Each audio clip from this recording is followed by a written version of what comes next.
35年前，新加坡曾发生一起轰动东南亚的双童失踪案。即使在治安良好的新加坡，也几乎每一年都有人离奇失踪。新加坡校方还因为这起案件全部进入紧急安保状态，事到如今都没有人知道他们究竟去了哪里。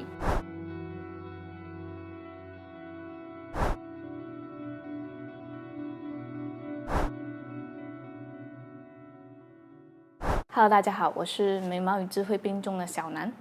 我先讲一下这两位小孩的背景，一位叫卓宏发，而另一位则叫郭正安。两个小孩当时都是12岁的小学生。时间来到1986年的5月14日，在2000年以前新加坡小学都是2班制，也就是我们所谓的上午班和下午班，就好像马来西亚中学以前也是上下午班制。后来呢，是因为政府教育部想让孩子学习到更多不一样的知识，而废除了这个上下午班。上午就让学生上课，下午则让孩子参加这个课外活动。事发当天中午12点左右，牛顿路附近某间小学的这个上课铃声响起，在老师点名的时候，才发现卓宏发和郭正安不在课堂内。但奇怪的是，郭正安的书包却放在他的座位上。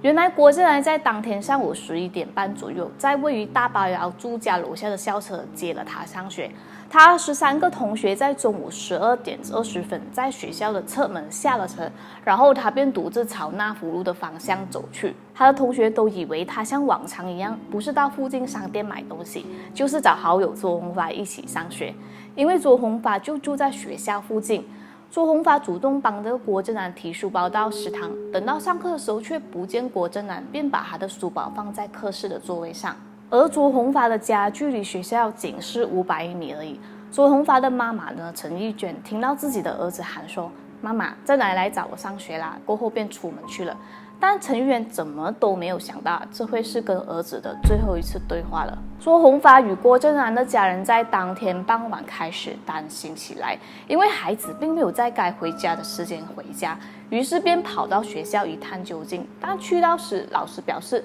这两个孩子根本没有来上课。两家人开始意识到这个事情的严重，便马上报警。警方接到投报后，马上展开搜寻行动，动用大量警力到学校和附近一带，以及卓郭两家的每一个角落进行地毯式的搜索。警方一开始以为是孩子贪玩而迷路，然而根据两家人的口供，这两个小孩并不是特别贪玩的孩子，而且做事也有分寸，出门总是会交代。在警方的推测中，以当时的情况，那极有可能是发生了意外或被坏人拐走了。搜捕行动展开5天后，依然没有两人的消息，警方只好透过各报馆、电视台、电台等发起寻人启事，希望在公众的协助下寻找到2位孩童。当时麦当劳快餐店以10万新币作为悬赏和赞助印刷寻人海报等，因此此案便被称作为麦当劳男孩失踪案。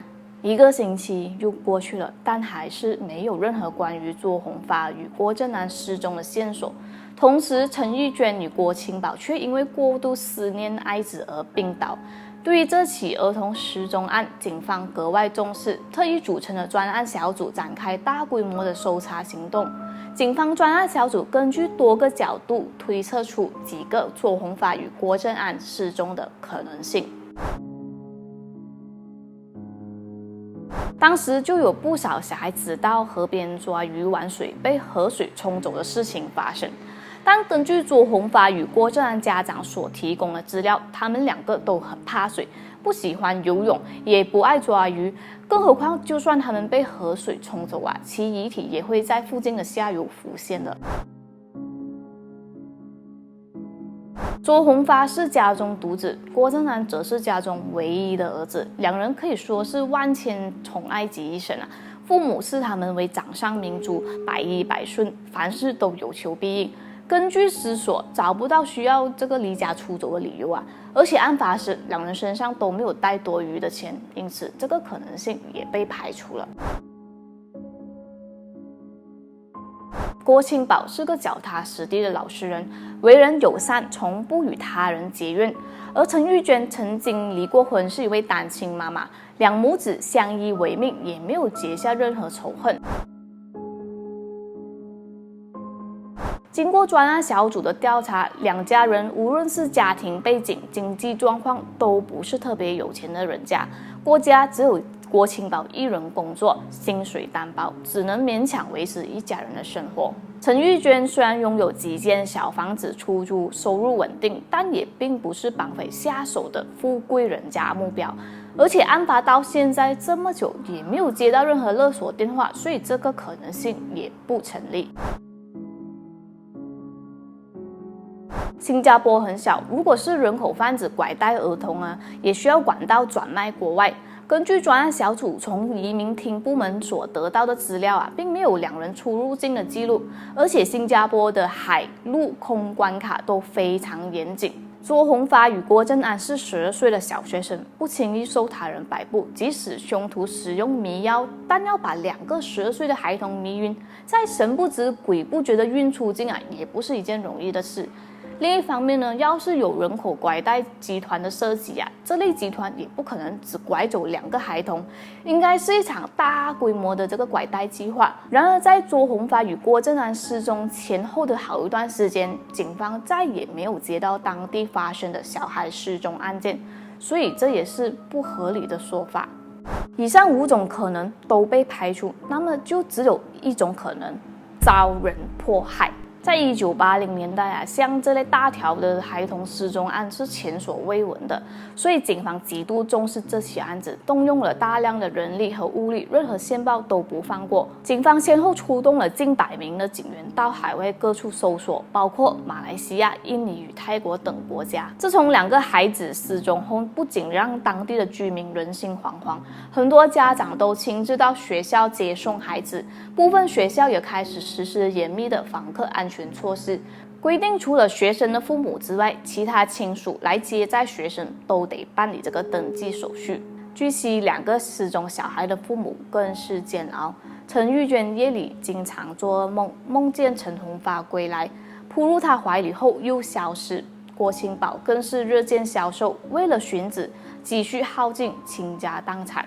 在法律上规定呢，如果一个人失踪超过7年，都会以死亡处理。可是2家人至今仍然没有放弃任何一丝可寻获2个孩童的线索，他们坚信他们的孩子卓宏发与郭正安还活着。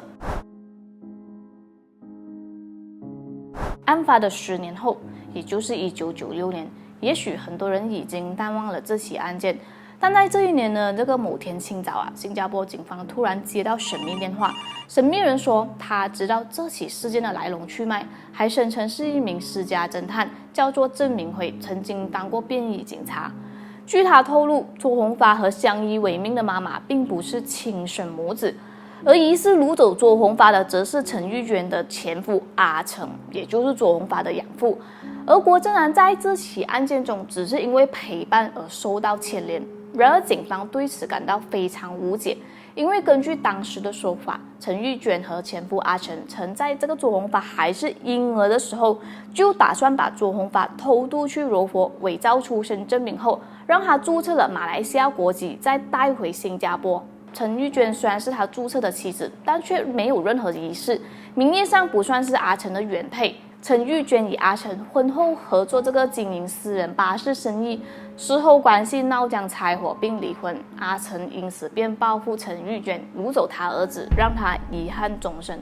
但陈玉娟否认了这个说法，她坚称卓宏发是她的亲生儿子。虽然曾经确实因为生意纠纷跟阿成闹不和，但她并不知道卓宏发是阿成所掳走。当时警方专案小组依据郑明辉提供的资料查访到一名男子，在多番的盘问下，还是没有找到实际的证据证明这男子与2童失踪案有关，只好释放。警方没有透露这名男子的身份，但民众相信这事件跟卓宏发的养父阿成脱离不了关系。但知情人表示，阿成在知道卓宏发失踪后一度非常紧张，四处托人帮忙寻访，所以阿成也许真的与绑票案无关吧。就这样，时间不知不觉来到2010年11月，新加坡突然再次刊登了这起案件的新进展。这起悬案再一次回到大众视线里，消息称2个孩子还活着，并且住在马来西亚新山一带，但是事实上并没有这2人。根据报道，有人向媒体写信透露，在2个男童失踪前，曾在主角医院后面的一个私人花园里看到过他们和一个女孩玩耍。玩耍时，其中一个男孩被一名男子强行带走，另一个男孩则紧跟其后，不断地追问男子为什么要带走自己的朋友。事发当时，男子只告知他自己是卓宏发的父亲。只可惜这些线索全部都没有确实的根据，不能当成有力的证据。卓宏发与郭正南失踪至今已经35年了。如果他们还活在世上他们已经是40多岁的中年人了。每次看到这种失踪案，我总是感到心疼，因为它又让我想起了小松生。真心希望2家人有一天能团聚，为这些失踪的孩子写下祝福，写下平安无事的祝福。